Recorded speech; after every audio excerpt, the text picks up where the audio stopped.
So guys, a wife to a military or a soldier was seen in a video saying that they themselves are going to come out in mass and they will make sure they vote out APC government because the soldiers and military in Nigeria is suffering. This is what this lady said. You're going to listen to her. She said that even though the military are not allowed to vote, that the wives are allowed to, that all of them are going to march forth in the next election and they will make sure they vote out APC government. And why did she say so? Because of how the government are treating their husband. They said that enough is enough, that APC government are not going to come back in this Nigeria anymore as leaders, that they must come together and make sure they vote out APC. You are going to watch that video. Now let's talk about what's happening in Nigeria. Did you know that that's why the hunger in Nigeria, that Tinubu came out and told us that hunger was there even before he was born, that he can't do anything. But guess what? They are busy squandering the money that are meant for the masses. APC government are seen sharing rice. Some even came out and posted a phone that was decorated with Tinubu's picture. These are public funds, and tell me why they won't keep borrowing. Because they need money to keep up with the lifestyle that they're portraying. They need money to keep up with the spending and buying people's vote. Tell me why in the hunger in Nigeria we saw Tinubu giving vehicles, hillocks to youths that are campaigning for APC. We are talking about high level of out of school children in Nigeria, but APC government, they were seen giving vehicles, giving bag of rice, giving phones to Nigerians just to buy their conscience and their votes. Let me tell you the truth is that Nigerians are tired. Even though they are collecting the rice and the palliative, some are saying that they are still going to vote out APC government because many of them are wising up. Those in the north now are campaigning for Peter Obi, something that we have never seen before, but we are seeing it now, where the north are supporting a southeastern candidate. It's not because he's an Igbo man, but because they've seen that this man is the only person that can deliver Nigeria as a country. Like I said, APC government, I don't think they will get any tangible vote. And many have said, like one also said, that I dare INEC and judiciary to rig next election, that the votes must be counted there in the polling unit and the results must be called there in the polling unit. So tell me how APC government will rig the next election. Just watch these videos and let me get your views in the comment section, guys. Don't forget to subscribe. All right, say even if they say our husbands cannot vote because they cannot oppose the present government, that is the law. We the military wives, we are plenty, and we don't have service number, and we are civilians, and this is democracy. We have every right to vote. We are coming out in full force 2027. Military wife, we they come out in full force. Don't get it twisted. We are not voting this man up here. We know they vote this man up here. We know they vote and nothing go happen. Mokuna tagam. Tag President Bola Tinubu say military wife say we they come out in full force 2027. We not go use hungry. We not go use suffer. We not go use pains. They vote you. It not go happen. You cannot tell me that IPPIS drop and no one is attached to it. You know increase soldier salary. Even as your spokesman, retired Musa, they talk say you don't increase money from 49 to 100. Still yet they pay the salary as little as that 100. We no see am. Una make us understand say na audio government today. Una they make us understand say na scam today. We are not voting you, Baba. We are not voting you. Nothing you go to. What evidence are you looking for? Am I the one who conducted the investigation? It is the EFCC that told the nation that this is their finding. It is not me. It's not an allegation. I am quoting EFCC. It was a national broadcast. It was on air. You're a journalist. You heard them. That this is their finding. The pertinent question is, why has these people not been prosecuted? I am not saying they are guilty. Take them to court. Let the court set them free if they are free. If they are not free, let the law be applied. But enjoying this level of freedom on this level of financial infraction, call for question. Yes, Dr. Jackson, I just want to follow up very quickly. I think you raised an important point here. In Yahaya Bello's case, he's already facing charges, but in Betta Edu's case, it does seem that the investigation is dragging. Do you believe that when people join the ruling party, the appearance is that they're not held accountable for all these crimes that they're facing, or do you believe that in general, the EFCC is not doing its job properly? You see, generally, EFCC is getting weaker and weaker every day in terms of investigation and prosecution. They chase more of Yahoo boys who scam people for 2 million, 3 million. That's the highest number that is in prison. $5 million, $200. But those who scam the nation, billions, are working free. That is the surprise. I am not saying they are guilty. What I'm saying, they prosecute them. Let Nigerians know that they have been prosecuted, and let the court decide whether they are free or not. Because I can tell you authoritatively, without missing words, if had it been Yahaya Bello and Ifeanyi Okowa are members of PDP or ADC, by now their matter would have been accelerated.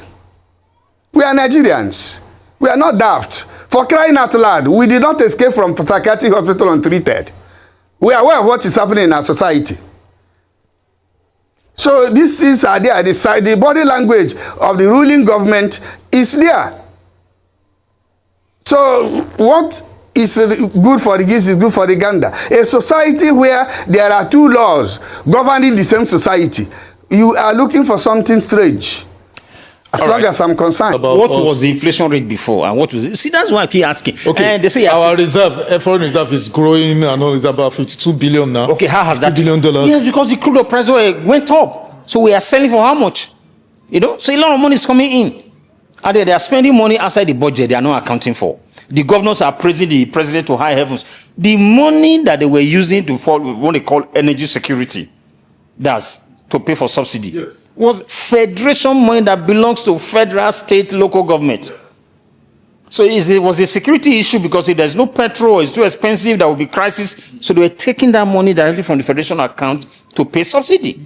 Now they claim they have removed subsidy, so there's more money in the federation account. So the president is not doing them any favor. In any case, you remember 2012, Jonathan tried to do that because this present president today did not want any good thing to come out from that PDP government, mobilized everybody in the country to protest against that gentleman. Today he has done it, he wants to take all the glory. There's okay, unify the exchange rate. Yes, because Buhari bastardized it, using Emefiele. So like the emir of Kano, so you can sit there in your garden and you're making billions because of the exchange rate then. So I don't see what he has done there. Okay, those are the things they are calling reforms. People did it before. People attempted to do it, to do those things. So what are the reforms? I don't know. Outside those two, I don't know. Okay, now he came in. Even the NSC, I saw him on television say the inherited dead economy. Hello, this man campaigned for Buhari first tenure, campaigned for him second tenure. The Buhari handed over to you. It's now you are saying you inherited a dead economy. You didn't know the economy was dead from the first tenure. You didn't see that there was no capacity to do. You campaigned for a second tenure because you had a deal to succeed him. It's now you are crying. So, if they are using Buhari as a standard, that's when they will begin to say he has achieved something. But he said he's Buhari and Buhari is him. So that shouldn't be any standard. Exchange rate was 150 naira to the dollar for a long time. It was the heat they created. They were heating up the system before the 2015 election. That was when it moved to around 160 something, 170 something, then ended up at 190 something even after Buhari took over. And because he couldn't manage anything, it started going up. So if you are not comparing 140 something naira to the dollar when he came in, and then he now had one single exchange rate. That's what we are praising him for. But who messed it up? How much was the PDP government? How much were they using to shore up the naira? Let's put all those facts on the table. And there are people that know these things. All those retired accountant generals, auditor generals, they know. They are not saying anything. Nigeria is collapsing on all of us. Let's agree on one thing. Let's agree on one achievement, one obvious achievement that nobody can deny or debate or argue about. So, having removed subsidy, even though there's still some counter argument that they are paying under the table, but let's agree it's removed. So the money, the federation account that is being shared by the three tiers of government, federal, state, and local governments, is enormous, times 3, sometimes, of what they were getting in the Buhari years. Is that not an achievement? Because as a result of the states and local government having so much money, no state, that is the record though, no state is owing salaries or pensions. Is that not an achievement? I don't believe that you bought this nonsense. No, I'm just reporting what people are saying as achievements. Okay. Transcorp Hilton is in Abuja here. Yes. Transcorp Hilton, some few years ago, I will pay 30,000 naira to stay in a room there, king size room, the smallest rooms, and then later I moved to about 50, then about 60. You know, go there today. It's 500,000 naira. Wow. The king size room. Yes, the smallest. Wow. We're not talking about the suite. We're not talking about suite or anything. No, it's 500,000 naira today. Wow. And it's just not only this hotel. You go to a co-hotel. I used to pay as late as early as some 4 years ago or even 3 years ago, 40 something naira. 40 something thousand. 40 something thousand naira for a room in a co-hotel. Those rooms you will get for 250 to 300,000 naira today. So when you are talking about the money going to the governors, we're going to the other tiers of government, the state government and the local government. Yeah, is the exchange rate. What 1 naira can buy for you or could buy for you some 4 years ago, you need times 3 or 4. When Obaseki won his second tenure under my then party PDP, he called the leaders to government house after the swearing. I think that was the next year, 2021, and to say, look, this is the state of finance, of our finances. We don't have money. What comes in from FAC is about 5 billion monthly. Then this is what we get for IGR, internally generated revenue. So by the time we pay salaries and do that and pay pensions and all that, there's almost nothing left. So I have come to report to you, leaders of the party, that we don't have money. And if you have a solution, advise me. That was the day he talked about printing money that would make headlines and all that and all that. Today, I heard the governor is getting about 25 to 28 billion. Monthly. So it's the same thing we are talking about. What 5 billion could do 5 years ago, 6 years ago, 15 billion will not do it today. So when he's a phantom, whatever. When they say they are not getting more money, okay, what are they doing with the more money they are getting? What are they doing with the more money? Should the people not be enjoying now? What's the state of our public schools, public healthcare centers? What's the state of those things? They cannot even implement the UBEC Act. So maybe we should be quizzing, we should be talking to the governors and the local government chairman. And another thing again, this president, people praising, that's what I would have called reform. Went to court, using the Attorney General, and they got judgment in the Supreme Court that there should be local government autonomy. That was something that even Buhari tried to do. Then the same governor, some few months later, went to see him when he was in Lagos on Salah break. I'm sure they discussed with him inside. He came out and gave a press conference that I'm not saying that people shouldn't have a measure of control and all that. So you give with the right hand and you take with the left hand. Because I saw in my state the governors bought SUVs for the council chairman, bought earth-moving equipment for the local government. If there is autonomy of local government, why is the state government buying for them? So I'm asking, so where is the reform? I can't see any reform. And again, because the local government, the governors have taken the responsibility of the local government, that's why they are complaining. I have a couple of governors that are my friends. And they will not allow me to rest. Because you are carrying too much.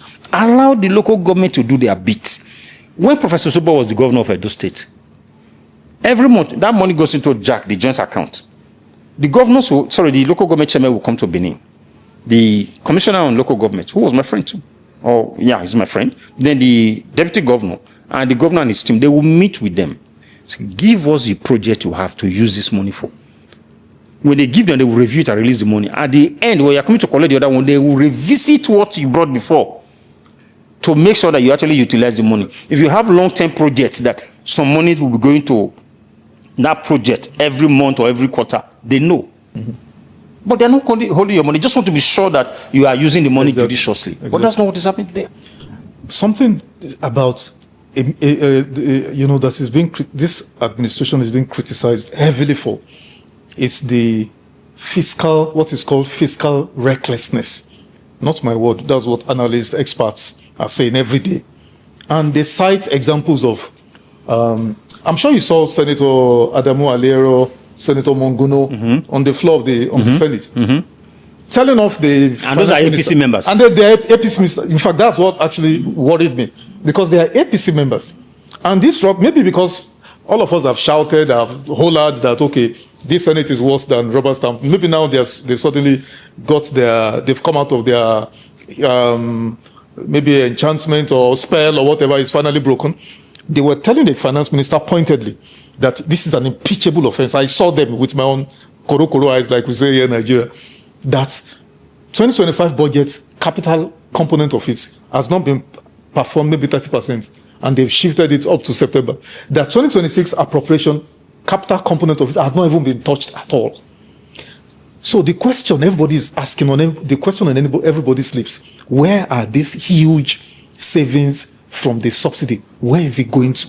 Well, you said earlier, I know that's not what you are just asking me. Of course. You don't believe in that. No. That the reforms are achieving that's what something. The APC, Daniel Bwala comes there, Sunday Dare comes there, they say they're achieving great stuff. And they're working for their paymaster now. So what do you expect them to say? You have already talked about removal of subsidy and the savings from there. But there's also removal of subsidy. Okay, well, they were subsidizing the Naira dollar for themselves when Buhari was there. And then they have supposedly closed that gap now. So a subsidy has removed there too. And then power. Hiking tariff. Yeah, we are band A now. Everybody's band A. Aha. So they have also removed subsidy there to some extent. So the big question is where's all the money? And then we are still borrowing. Borrowing massively. But it's all going to the corruption. That's what we're talking about. The president's wife, I saw this morning in the news, donated 2 billion.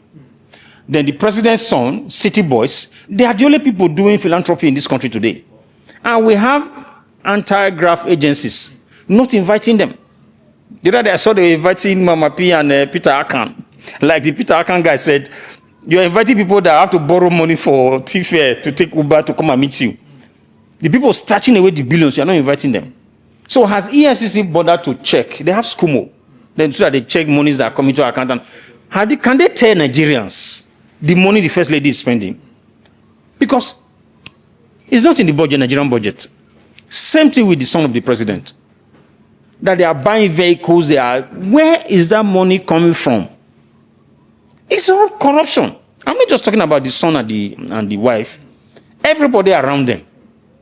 You are borrowing so much, we don't know where it's going to. When they say, okay, we're going to remove subsidy on this and on that and on that, a serious government will say, okay, fine, let's tighten our belt.